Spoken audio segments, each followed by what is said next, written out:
కూర్చున్నాం కొంతసేపు కూడా, కూర్చోవచ్చు, సైడ్లో కూర్చోవచ్చు. తర్వాత ఇక్కడ చూడండి, ఎవరికైనా బాగాలేకపోయినా ఎవరికైనా ఏదైనా ఉన్నా అలాగా ఇక్కడ మంత్రిస్తారు. పెద్ద ఆయన ఉన్నాడు, ఆయన మంత్రిచ్చి ఆయన బాగా అసలు చాలా బాగున్నాయి అన్నమాట. చూడండి ఒకసారి, అందరికీ మంత్రిస్తూ ఉంటాడు అనమాట ఆయన.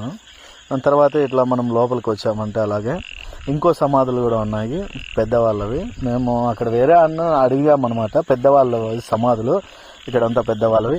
ఇక్కడ ఏమంటే ఇంకో ట్విస్ట్ అనమాట. మేము సడన్గా లోపలికి వచ్చాము, ఇక్కడ చూస్తే ఒక ఆమెకి దెయ్యం పట్టింది. మేము చాలా భయపడినాము లోపలైతే, ఎందుకంటే వెనకాలే దెయ్యం పట్టిన ఆమె కూర్చొని ఉండింది.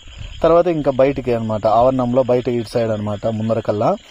ఇక్కడ ఏమంటే కొంచెము బాధాకరమైన విషయము, ఎందుకంటే వచ్చిన వాళ్ళు వచ్చిన వాళ్ళు కొంచెం నీట్నెస్ అనేది లేదు. ఎందుకంటే స్టాఫ్ అయితే 8 మంది ఉన్నా కూడా క్రౌడ్ని ఎక్కువ కంట్రోల్ చేయలేరు కదా, ఎక్కడంటే అక్కడ చెత్త అనేది వేయేస్తా అంటారు. ఇక్కడ చూస్తున్నారు కదా ఫ్రెండ్స్, ఇక్కడ మనకు ఉండడానికి కూడా లాడ్జ్ టైప్ అనమాట, రూమ్స్ అనేది ఉన్నది ఆ చివర్లో అనమాట. ఆ తాజ్మహల్ టైప్ లో ఉంది చూడండి. ఇక్కడ లాడ్జ్ వసతి కూడా ఉంది, వెహికల్స్ కూడా అక్కడ పార్క్ చేయొచ్చు, పెద్ద వెహికల్స్ ఏమన్నా వస్తే.